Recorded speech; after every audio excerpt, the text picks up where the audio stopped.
안녕하세요. 오늘 좀 흥미로운 기업 이야기를 해볼까 하는데요. 아리스타 네트워크스. 실적 발표 후에 주가가 무려 16%나 뛰었습니다. 네, 엄청난 상승이었죠. 이게 그냥 운이 좋았던 걸까요? 아니면 정말 AI 시대의 네트워크 분야의 판도를 바꿀 그런 신호탄일까요?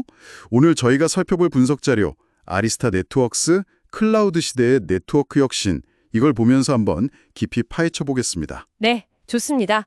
아리스타는 뭐랄까 특히 그 하이퍼스케일러들 있잖아요. AWS, 메타, 마이크로소프트 같은 이런 거대 클라우드 기업들의 데이터 센터 네트워킹에 아주 깊숙이 관련되어 있죠. 그 기업들의 투자가 바로 아리스타 성장의 핵심 동력이 되는 거군요. 맞습니다. 직접적인 영향을 받죠. 이번에 시장 예상을 완전히 뒤엎는 3분기 매출 전망을 내놨잖아요. 이게 주가 급등의 직접적인 계기가 된 것 같은데. 그렇죠. 그게 결정적이었죠. 근데요, 이런 하이퍼스케일러들의 투자가 앞으로도 계속될 거라고, 어떻게 확신할 수 있을까요? 요즘 경제도 좀 불확실하고 그렇잖아요. 그거 정말 중요한 지적이신데요. 사실 지난 몇 분기만 해도 시장에서는 좀 걱정이 많았어요. 긴축 우려 때문에 네트워크 장비 수요가 줄지 않을까 하고요. 네, 저도 그렇게 봤어요. 근데 아리스타는 좀 달랐습니다. 이게 왜냐면 AI나 클라우드 확산이라는 게 그냥 잠깐 반짝하는 유행이 아니거든요.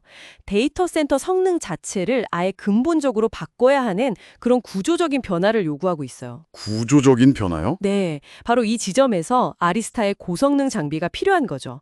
그러니까 이번 가이던스는 이런 구조적인 수요가 우리가 생각했던 것보다 훨씬 강하구나. 이걸 시장에 보여준 셈입니다. AI와 클라우드가 단순히 기술 트렌드가 아니라 인프라 자체의 혁신을 이끄는 동력이라는 말씀이시군요. 알겠습니다. 근데 아리스타가 기존의 강자들, 예를 들어 시스코 같은 기업들과 비교했을 때 구체적으로 다른 점이 뭔가요? 아까 성능과 유연성이라고 살짝 언급하셨는데 조금만 더 자세히 설명해 주실 수 있을까요? 네, 핵심은 소프트웨어 정의 네트워킹, 그러니까 SDN 기술에 있습니다. 이게 뭐냐면요.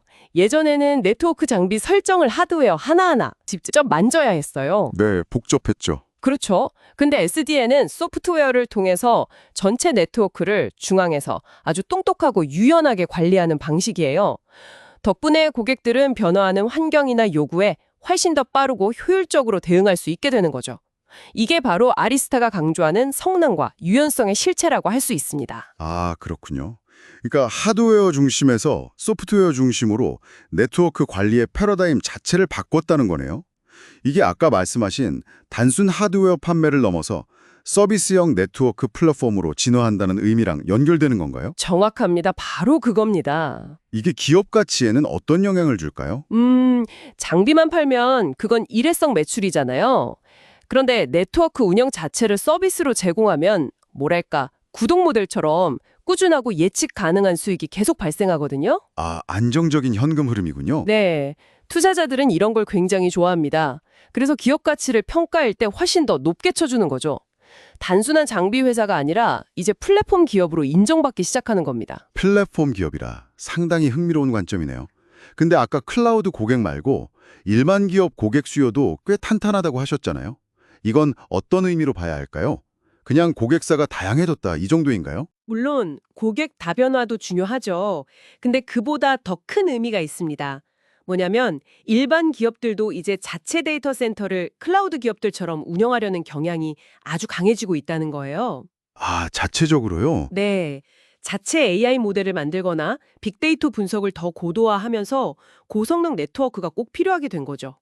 그러니까 하이퍼스케일러들이 먼저 겪었던 그 네트워크 혁신 요구가 이제 일반 기업들한테까지 퍼지고 있다는 신호로 볼 수 있습니다.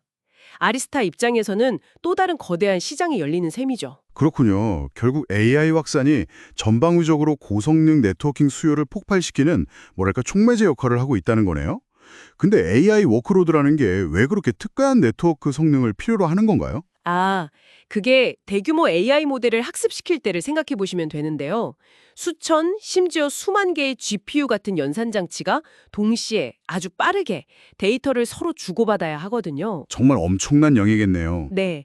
이때 조금이라도 지연이 생기거나 데이터가 오가는 길목이 막히는 소위 병목 현상이 생기면 전체 성능이 확 떨어져 버립니다.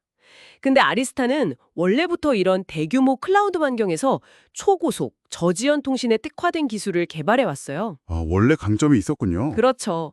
그렇기 때문에 이런 AI 연산 환경에 딱 맞는 최적화된 솔루션을 제공할 수 있는 겁니다.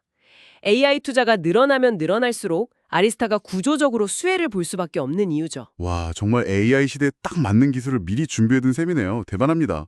하지만 주가가 단기간에 너무 많이 올랐는데 밸류에이션 부담은 없을까요? 너무 고평가된 거 아니냐? 이런 논란도 있을 수 있잖아요. 엔터프라이즈 시장으로의 확장 가능성 같은 걸 고려하면요. 경쟁사들보다 좀 더 높은 프리미엄을 받는 게 어느 정도는 정당화될 수 있다. 이런 분석이 많습니다. 아, 근거가 있다는 거군요. 네. 그리고 안정적인 이익을 바탕으로 주식 환매라든지 배당 같은 걸 할 가능성도 긍정적인 요인으로 꼽히고요. 자, 오늘 이야기를 쭉 종합해보면요. 아리스타 네트워크스의 최근 이런 좋은 모습은 단순히 운이 좋았다거나 단기적인 호재 때문이 아니라 AI와 클라우드가 이끄는 데이터 센터 혁신이라는 정말 거대한 흐름에 제대로 올라탄 결과로 보입니다. 그렇죠. 네, 맞습니다.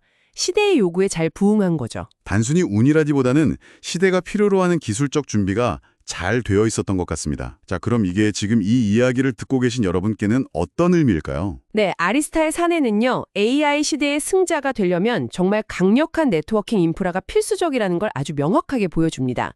여기서 한 걸음 더 나아가서 이런 질문을 던져볼 수 있을 것 같아요. 어떤 질문이죠?